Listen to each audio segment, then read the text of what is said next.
Hi guys, welcome to my channel. I am Swati. आज की video में मैं आपको दिखाने वाली हूँ एक लुक जो मैंने क्रिएट किया है अपनी मम्मा की 32 इयर्स ओल्ड साड़ी से। वो उनकी शादी की साड़ी है और आफ्टर दीज 32 इयर्स वो साड़ी एज इट इज़ है। उसका फैब्रिक भी is like to good, pure silk है, टंचुई सिल्क की साड़ी है वो। और उसमें जरी का जो काम है ना वो अभी तक एज इट इज़ है। आई मीन वो थोड़ा काला नहीं पड़ा और फेड नहीं हुआ, एज इट इज़ वो ऐसे ही शाइन और ब्राइट अभी भी कर रहा है। तो सिल्क की साड़ियाँ ना एक्चुअली बहुत ही ज़्यादा पहनने के बाद एलिगेंट लगती हैं, बहुत ही ज़्यादा क्लासी लगती हैं।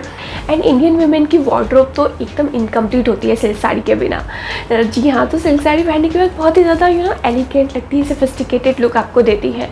और आप इनको ना डिफरेंट तरीके से डिपेंडिंग ऑन द ओकेज़न आप उनको डिफरेंट तरीके से स्टाइल कर सकते हैं। मे बी अगर आपके पास कोई एक रेगुलर जो ट्रेडिशनल ब्लाउज़ होता है उसको आप रिप्लेस करके कोई डिफरेंट कंट्रास्ट में उनके ब्लाउज़ के साथ वेयर कर सकते हैं, या फिर स्लीवलेस ब्लाउज़ के साथ कभी आपको कुछ मॉडर्न सा लुक चाहिए साड़ी के साथ तो उसके साथ वेयर कर सकते हैं। तो आप ब्लाउज़ को चेंज करेंगे तो आप देखना कि ना आपकी साड़ी का लुक भी एकदम चेंज हो जाएगा। तो इस वीडियो में मैं ये साड़ी जो इतनी पुरानी है 32 इयर्स ओल्ड साड़ी है उसको स्टाइल करके दिखाऊंगी कि मैंने उसको कैसे स्टाइल किया है। और स्टाइल करने के बाद भी वो एकदम बहुत ही अच्छा लुक दे रही है। बिल्कुल भी ऐसा नहीं लगता जैसे बहुत ज़्यादा ओल्ड है, या आई मीन आप इतनी ओल्ड साड़ी नहीं पहन सकते, ज़रूर बिल्कुल वेयर कर सकते हैं because it's like pure silk. And silk की साड़ी को मेंटेन करने के भी कुछ टिप्स होते हैं बिकॉज आप इतनी कॉस्टली भी सिल्क की साड़ीज़ आती है तो उनको जो उनका रख रखाव होता है, उनको कैसे रखा जाए, स्टोर किया जाए, उसमें भी थोड़े से ऐसे टिप्स होते हैं जो फॉलो अगर आप करेंगे तो आपकी साड़ी की जो लाइफ है वो बहुत ज़्यादा इंक्रीज़ हो जाएगी और मे बी नेक्स्ट जनरेशन भी आपकी साड़ी को वेयर कर ले। सो ये सारे टिप्स शेयर करने से पहले ना मैं आपको दिखाती हूँ कि ये मेरी मम्मी की साड़ी है जिसको मैं आज वेयर करने वाली हूँ। और ये साड़ी का फैब्रिक एज इट इज़ है, जो सिल्क प्योर सिल्क है ना ये एज इट इज़ उतना ही शाइन अभी भी दे रहा है। बट ये ओल्ड साड़ी है, कैसे पता चल रहा है देखिए, इसका जो फॉल है ना वो रखे रखे कैसा हो गया है, ये देखिए। आई मीन पूरा फेड हो गया इसका फॉल का कलर। तो ये रखे रखे मतलब कॉटन क्लॉथ तो ऐसा हो गया, बट ये pure silk as it is है। और इसको रखने के लाइक स्टोर करने के भी कुछ टिप्स होते हैं। तो सबसे पहला टिप ये है कि जो आपकी सिल्क की साड़ीज़ हैं उसको आप या तो कॉटन कवर में रैप करके रखिए या फिर मसलिन क्लॉथ में रैप करके रखिए। उससे क्या होगा ना, आपकी साड़ी और दूसरे फैब्रिक के कांटेक्ट में नहीं आएगी और क्या होगा ना, उसकी सिल्क एकदम प्रोटेक्टेड रहेगी। अगर आप कॉटन या मसलिन क्लॉथ नहीं मिल रहा है तो कोई टॉवल, सॉफ्ट सा टॉवल भी आप ले सकते हैं, उसमें रैप करके अपनी साड़ी को आप अपनी अलमीरा में प्लेस कर सकते हैं। इसलिए क्योंकि ये कॉटन मसलिन क्लॉथ इस टाइप के होते हैं कि इससे ना एयर थोड़ी पास होती रहती है साड़ी में और उससे साड़ी का फैब्रिक एकदम ऐसे ही एज इट इज़ रहता है, वो डिके नहीं होता, गलता नहीं है जल्दी से। इस तरीके से आप अपनी सिल्क की साड़ी को एक जगह पाइल अप करके स्टोर कर सकते हैं। मेक श्योर जो आप मसलिन क्लॉथ या कॉटन क्लॉथ ले रहे हैं ना वो वाइट कलर में हो तो ही सही है, बिकॉज अदरवाइज़ और कोई कलर ब्लीड कर सकता है, साड़ी में स्टेन आ सकते हैं। तो इस वजह से प्रेफर करिए आप वाइट कॉटन या मसलिन क्लॉथ में ही रैप करके अपनी साड़ी को रखिएगा। सिल्क की साड़ी आपने स्टोर करके तो रख ली, बट ऐसे ही उनको स्टोर करके भूल मत जाइएगा। उसको हर 3-4 महीने में उसके जो फोल्ड्स है ना उसको रीफोल्ड कर दो। रीफोल्ड मतलब जैसे एक साइड से अभी फोल्ड आया हुआ है साड़ी में तो उसको दूसरी साइड से थोड़ा फोल्ड लगा के दूसरी तरीके से तह बना के रख दो, सो दैट एक ही जगह से आपका फैब्रिक बेंड हो के वो एकदम से कटवट ना जाए उस साइड से। तो इसलिए रीफोल्ड करना साड़ी को बहुत ज़्यादा ज़रूरी है। और सिल्क साड़ी पहनने के बाद तो बहुत अच्छी लगती है और बार बार उनको वॉश भी नहीं करा जाता क्योंकि इतनी एक्सपेंसिव आती है और फैब्रिक एकदम ख़राब हो जाएगा। और एक बार पहनने के बाद ड्राई क्लीन करना भी आई डोंट प्रेफर बिकॉज वो गंदी तो होती नहीं है। सो इनकेस अगर कोई स्टेन्स नहीं है आपकी साड़ी में तो आप उसको ड्राई क्लीन मत कराओ, वॉश मत कराओ, एकदम जैसे आपने पहना किसी पार्टी में से आए या आपने जब कभी भी साड़ी को वेयर किया किसी भी ओकेजन पे आके आप उसको थोड़ा सा हवा में फ़ैन के नीचे सुखा दो थोड़ी देर के लिए, may be half an hour के लिए छोड़ दो। इससे क्या होगा ना, जो भी उसमें स्वेट एंड एवरीथिंग जो भी होगा वो सब एवेपोरेट हो जाएगा। एयर आउट करना है आपको अपनी साड़ी में, क्योंकि हर बार ड्राई क्लीन कराने की ज़रूरत नहीं होती है। आपको पार्टी में मे बी 1-2 घंटे के लिए साड़ी वेयर करनी होती है और उसके बाद ड्राई क्लीन की ज़रूरत नहीं होती है अनलेस उसमें कोई स्टेन ना हो। और गाइस जो मतलब आप हवा में उसको सुखाने की बात करें, ऐसा मत करना कि उसको डायरेक्ट सनलाइट में रख देना, उससे क्या होगा उसका कलर थोड़ा फेड होने के चांसेस होते हैं। अगर आपको थोड़ी सी हल्की सी धूप दिखानी है तो माइल्ड सी सनलाइट होना, जब मॉर्निंग की में भी थोड़ा सा उसको धूप दिखा दो 5-10 may be 10 minutes, so that you know preserve रहे उसका फैब्रिक, उसमें कोई ऐसे मॉथ वगैरह ना लग जाए।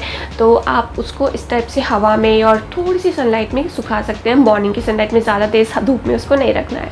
और जो अगर आपकी साड़ी में जैसे जरी का काम होता है तो पीछे से ना थोड़े थोड़े इसके तार निकले रहते हैं, तो कभी कभी वो हमारे जो हमने बैंगल्स पहनी है उसमें अटक सकते हैं, या कोई नेकलेस पहना है तो उसमें अटक जाते हैं ना पीछे के तार। तो आप क्या करो, नेट से उसको कवर अप कर लो, थोड़ी पतली वाली नेट आती है उसके पीछे लगवा लो। उससे क्या होगा, आपकी जो एम्ब्रॉयडरी है उसके तार भी नहीं खींचेंगे और वो एज इट इज़ रहेगी। कहीं से अगर अटकेगा तो नेट का फैब्रिक अटकेगा, आपकी साड़ी को कोई नुकसान नहीं होगा।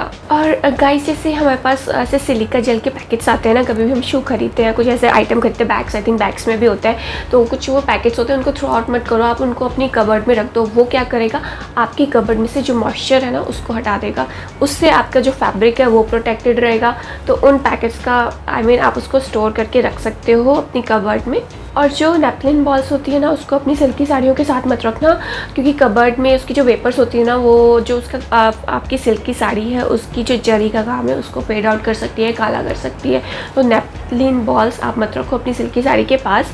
अगर आपको जैसे डिसइंफेक्टेंट कुछ ऐसा चाहिए तो जो नीम की लीव्स होती है ना उनको ड्राई कर लो और तब उसकी एक पोटली वोटली बना के आप कहीं पर रख सकते हो अपनी साड़ी अपनी कबर्ड के पास। साड़ी के बीच में भी मत प्रेस करना, बिकॉज मुझे ऐसा लगता है उसमें से स्टेन आ सकते हैं।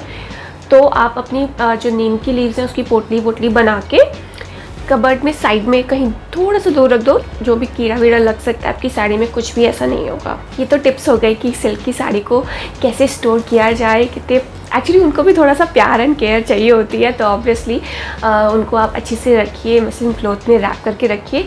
और अब आगे बढ़ते हैं जो मैंने अपनी मम्मी की साड़ी को स्टाइल किया है उसके लुक की तरफ। इस साड़ी से जो लुक क्रिएट करने वाली हूँ उसमें मैं यूज़ करूँगी ये नेकलेस सेट। ये मैंने मित्रा से परचेज़ किया था और उसकी अगर हॉल वीडियो आपने नहीं देखी तो आपको डिस्क्रिप्शन बॉक्स में मिल जाएगी।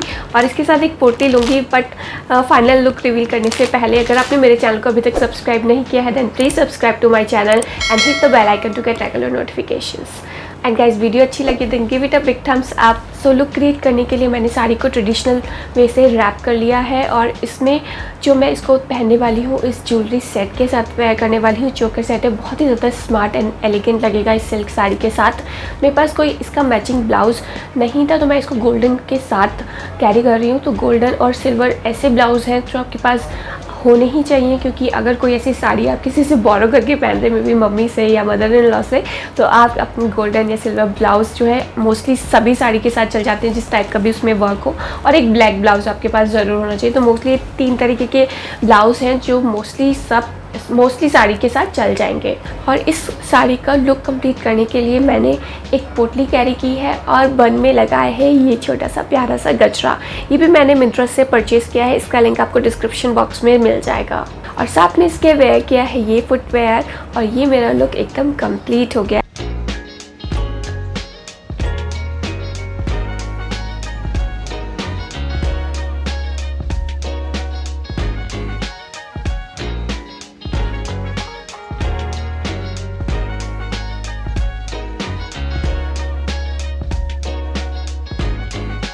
आप मुझे ज़रूर बताना कि आपको ये लुक कैसा लगा। अगर अच्छा लगा है then give it a big thumbs up and do not forget to subscribe to my channel. अभी के लिए मेरे पास बस इतना ही है, मिलते हैं आपसे नेक्स्ट वीडियो में। Till then bye bye.